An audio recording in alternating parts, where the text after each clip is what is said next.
नमस्कार चढ्के सलाम हजुर सबैजनालाई। भनिन्छ नि समय मन अनि निन्द्राको चाहिँ एउटा अनौठो सम्बन्ध हुन्छ अरे क्या। त्यो चाहिँ कसरी हो भन्दाखेरि चाहिँ जब सानो छँदा बचपन हुन्छ त्यति बेला समय पनि हुन्छ अरे, निन्द्रा पनि लाग्छ अरे, तर सुत्नै मन पर्दैन अरे। किनभने खेलकुदमा एकदमै मन लाग्छ अरे, रुचि लाग्छ अरे र सुत्नै मन पर्दैन अरे। अनि जब जवानी आइपुग्छ, जवानी आइपुग्दाखेरि चाहिँ निन्द्रा पनि लाग्छ अरे, सुत्नु पनि एकदमै धेरै मन पर्छ अरे क्या। तर सुत्नै सकिँदैन अरे, किनभने टाइमै हुँदैन अरे मान्छेकोमा।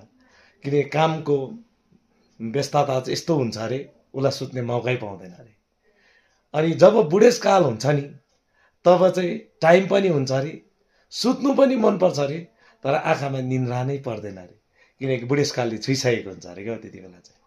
मलाई चाहिँ यो कुरा एकदमै सही लाग्यो। हजुरहरूलाई कस्तो लाग्छ लाइक कमेन्ट सेयर गर्नु नबिर्सिनु होला। नमस्कार चढ्के सलाम हजुर सबैजनालाई फेरि पनि।